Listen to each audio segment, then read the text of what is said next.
Excuse me. What in the world are you thinking? Mean Gene, the first thing you need to do is to tell these people to shut up if you want to hear what I gotta say. What up, y'all? It's King B, the Sexy Ninja, and the place to be for Paper Saber Universe, and this is the New World Podcast, brother. We're talking about Monday Night Raw, December 18th, 2025, the last Raw of the season.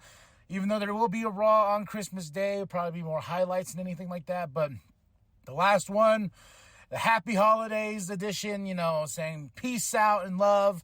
We still got SmackDown, and we still got NXT, but I think these are the last few run shows for next week, and next week we'll probably get a bunch of best of 2023. It's crazy, man. We're Wade Barrett and Michael Cole in Iowa.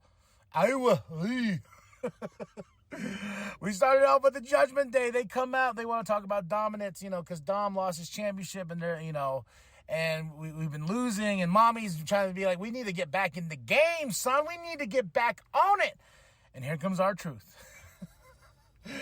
The best part about it is, like, it sets up a match between him and JD McDonough, and R-Truth is like, hey, man, I'm part of Judgment Day, right? He even has it on his shirt, you know, and JD McDonough's like, no, you're not part of Judgment Day. He's like, hey, I got an idea. You and me, Miracle on 34th Street fight right now, and whoever wins gets kicked out of Judgment Day. And JD McDonough's like, you're not Judgment Day. And then Damon's like, you know what? That's a great idea. And Mommy just shakes her head. It just becomes so funny and so absurd in so many ways and so many things, man. And we get Miracle on 34th Street fight, JD McDonough versus R-Truth, and R-Truth won. A weird spot, to be really honest, when R-Truth just kind of just fell with JD on the table in 1, 2, 3. And I was like, oh, okay. You know, I thought Dom was going to be a little bit more of a help, but I guess not. So JD McDonough out of Judgment Day, R-Truth in, question marks, because they really don't answer that when it comes later on the show, because this show is packed. This show is so packed, and I saw some people be like, you know CM Punk? This show didn't need CM Punk. There was no need for a CM Punk on this show, because we have a lot of stuff that we're trying to set up for day one. They brought back that concept. It was a pay-per-view. I don't remember. It was so long ago. Was it last year or the year before? I think it was this year. This is how we started off the year. It was day one, the pay-per-view. And I was like, this is such a weird name for a pay-per-view. How are you going to keep this going? But hey, they got it here. You know, they brought the concept back, and they hyped up in 2 weeks. We got a huge Raw. So I'm looking forward to it. And we have Chance and Carter backstage promo. You know, they're taking on Chelsea and Piper for those women tag teams championships. And don't get me wrong, these two are talented. I just don't see it. I don't see it yet. You know, maybe they need a few more matches under the belt. So we'll talk about their match coming up. It's just I don't know. You know, they're like, we party and we're fun and we dance. You know, like I was like, okay. Nia Jax comes out. She's about to talk, and here comes Becky. Becky Lynch wants a fight. She's ready to fight. Nia powders out of the ring. She goes, no, we're not doing this here. And it sets it up for they're going to fight each other at day one. But Nia Jax is on this whole thing about Becky, like, yo, you want this more than I do. You need this. You know, I'm the woman that made the man. And Becky had some great shots, too. Becky was like, yo, you know, all you're going to be remembered for is breaking someone's nose. Well, I went on to be the best in the fucking business. So, you know, some real deep cuts here. And I'm really excited to see how this match is going to be laid out on day one. And we're selling this Raw as a pay-per-view in my mind because it's stacked. We got Kofi Claus. Ho, ho, ho. New Day Rocks. New Day Rocks. And he got a little booty on him. Got a little booty, a little belly, a little booty. And I was handing out the gifts. He's Kofi Claus. And he meets up with DIY. They're backstage. And I like that Kofi gives Johnny a Yeet shirt for Christmas. And he goes, my son loves Jey Uso. And here comes the Miz. Well, they go see Miz. The Miz is getting hyped. He's getting ready. DIY and the Miz, they settle some differences and they shake hands. And the Miz is like, yeah, I'm going to take on Gunther and I'm going to do everything I can. Now our Intercontinental Championship match, the Miz versus Gunther. Oh, my God. So fucking good. Oh, this is what the IC title means and what it should bring out in any competitor that's going for that championship. This was a brawl for all.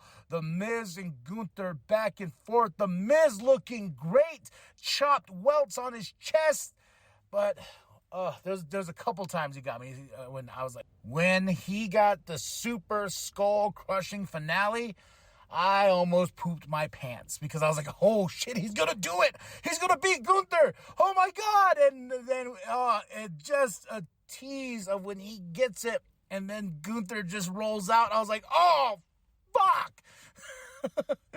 But overall, Gunther got the win, still remaining a dominant Intercontinental Champion. But this match was awesome, man. This is my match of the night, to be really honest. Creed Brothers package because they got a big main event for the undisputed WWE Tag Team Championships. It's going to be awesome. I love the Creed Brothers, and I honestly was rooting for the Creed Brothers to get the championships.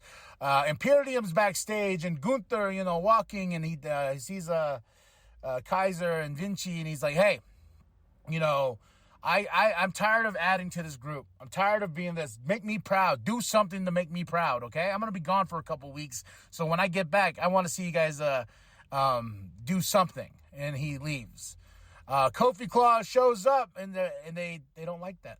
They're like, hey, they get a little confrontation, but it sets up something later on tonight. We got Shinsuke Nakamura, evil, telling us the story of the American Nightmare before Christmas. So creepy. But after he gets done telling the story,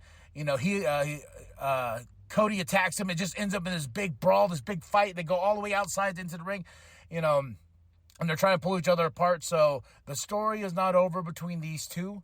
I'm all for it. Let Cody attack. Let Cody and Shinsuke play out this story. I'm really enjoying it. And I love this Shinsuke. I love the fact that he's got that creepy voice and he's doing these they let him have subtitles and everything like that. It's just awesome. It's just phenomenal. Okay, Adam's with Tozawa, Adam Pearce, and he's like, you sure you want this match? And Tozawa's like, yeah, I want this match. He goes, okay. And Chelsea and Piper come, they're like, hey, man, do we really have to do this tonight, man? Holidays, happy holidays, and everything. And I was like, no, you guys are having your match tonight. And Bronson comes in, and he goes, hey, you had an idea about the IC, who's going to be Gunther's next opponent and everything like that. And then Adam's like, all right, let's talk. Happy birthday to Trish Stratus. Looking great for how old she is. Nothing but love for Trish, even though I was shitting all over her last run. It's just the last run with her and Becky was just stupid. And then I was just like, then they tied her with Zoe, and I was like, yeah, just stop, okay? But happy birthday to Trish. WWE Women's Tag Team Championship match, fun match. Katana Chance and Kaden Carter versus Piper Niven and Chelsea Green. I was not for the outcome of this match. I was not for it at all. As soon as I was like, yep, they're giving this to Chance and Carter. They're giving them the Women's Tag Team Championships, which I feel like, yes, this was a good opportunity to face Chelsea and Piper, but it pissed me off that the fact that Chance and Carter got the win. And I was like, okay, I guess, now what do we do with Piper? What do we do with Chelsea? It's just one of those things that just really irked me in a lot of ways, And after this, we have Katana and Kaden backstage. They're celebrating. They, other women are there in the back. Then it kind of ends up with just being Shayna Baszler and Zoe Stark and Natalya, Tegan Knox. And they're like, oh, they need challengers. So who's next though to face Carter and Chance? And this sets up a match at day one between these two tag teams. So it's going to be heating up, and Carter and Chance have a long road ahead of them to retain those championships. Ivy's backstage with the Alpha Academy. Ivy was called out by Rhea in the starting of the show. I want to say that for this part right here, just because it's like, oh, Ivy versus Rhea Ripley. And we're going to get that at day one for the women's championship. And I was like, oh, shit, sign me up. 2 weeks? I got to wait 2 weeks? Ooh-wee. But Tozawa comes in, he's like, hey, I got my match. And they're like, against him. And it was Ivar. I was like, why? Oh, but, Ivar versus Tozawa with Maxine on ringside with Valhalla this match was fun. I mean, Tozawa was doing anything and everything to the moment to where I was like, is he actually going to beat Ivar? That's how believable this whole thing was. I was like, is he going to win? Oh, no, he doesn't. He gets smashed by Ivar, but man, it was a good showing for Tozawa. He even tweeted out, like, this was my last match of the year. I've had a hard time, but I think this whole Alpha Academy thing's really been working out for him. Got a little bit of a social media buzz, too, with that dance, that nasty dance he does. And nothing but love to Tozawa. I really think he's a true talent, and I like the fact that he's paired with the Alpha Academy, and he's getting some love and some shine. And this match right here, watch this match. It's really fun. Ivar versus Tozawa. Next up, we have a Punk package. He's back. He's here. He's home, and we got the little confrontation between him and Seth from last week. Happy birthday to Stone Cold Steve Austin. Get them brewskis. Get them brewskis. Then we have Seth freaking Rollins come out, and he's talking. He says, yes, I said my piece and everything. And he gets interrupted by Drew McIntyre, and we got Drew and Seth at day one. That's right, for the World Heavyweight Championship. I was like, oh, man, you're making this day one look fantastic for me right now, man. I am stoked. I am hyped. I am ready. Let's go. 2024 is going to start off with a banger. So, this was a great back and forth. Drew saying some stuff, getting under the skin. And then I love what Seth says, like, Drew, I don't understand you, and I can't really take what you say with any real, because he's like, I can't trust you. I think you're fake and all this and that. But it ends up with these two brawling it out. And it's going to be a huge, huge match at day one in the next couple weeks. Creed brothers are backstage. Cody's walking up and he says, hey, thank you for last week. They're like, yeah, man. Yeah, we got you. We got you. Kofi Claus comes out one more time, gives the gifts to everybody, and Imperium attacks. But here comes Yeet, Jey Uso, main event. Jey Uso comes to save Kofi Claus.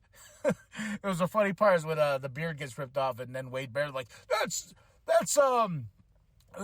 Kofi Kingston. Me and my wife laughed so hard. And the best part, too, is when Wade Barrett goes, Seasons Yeetings. Yeet. Great stuff, man. Then it sets up a match with Jey Uso versus Ludwig Kaiser. Fun match, quick match. Jey Uso got the win. And it's yeet, and then him and Kofi Claus, they celebrate, getting that crowd hyped and ready. We got the Judgment Day backstage, and then, JD's like, I'm not really out of the group, right? Right? I'm really not out of the group. And then Damien's like, yeah, you're out of the group. You lost. And then Rhea's like, hey. And then JD's like, please don't kick me out of the Judgment Day. Please. Damien's like, fine. You're not out of the Judgment Day. And Rhea pushes him against the couch, man. But that, such good stuff with the Judgment Day sometimes, man. Just some really good stuff.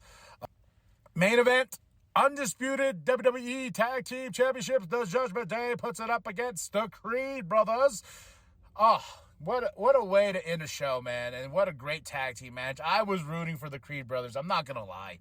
I was like, come on, Brutus Ball. Oh, twice. We're going to do it. And my wife's like, please, no, because she loves the Judgment Day. But the Judgment Day retain. And I was like, nah. But, this is one of those things. The Creed brothers has ways to go to get to that level of undisputed WWE Tag Team Champions. I get it.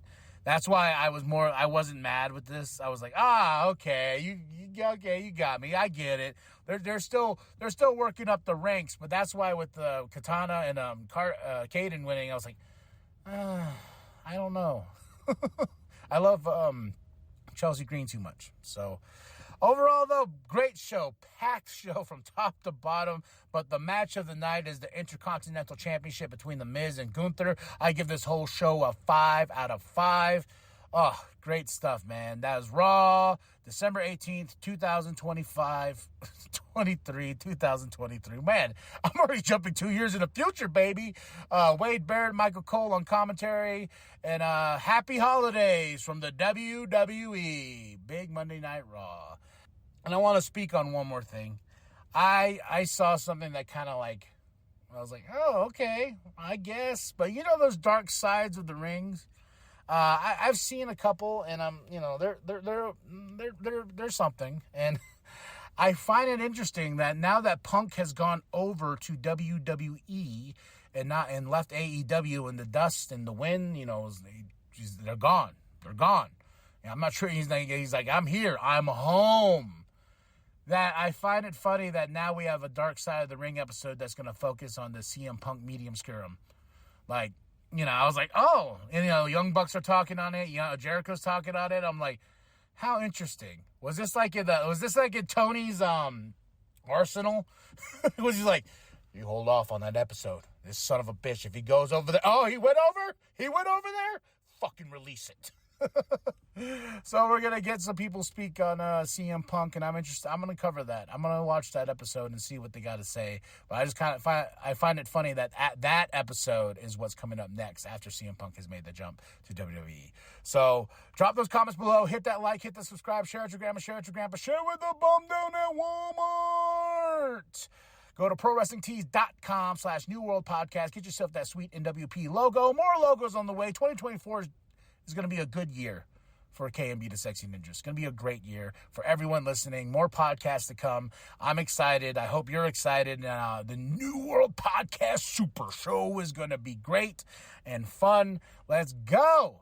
All right, y'all. I'm KMB the Sexy Ninja. Like and subscribe. Hit that like, hit the subscribe. Comment below. Let's talk here, folks. We're pro wrestling fans. And remember that the New World Podcast is for life, brother. A lot of those links, all those links hurt. I was hurt physically and emotionally.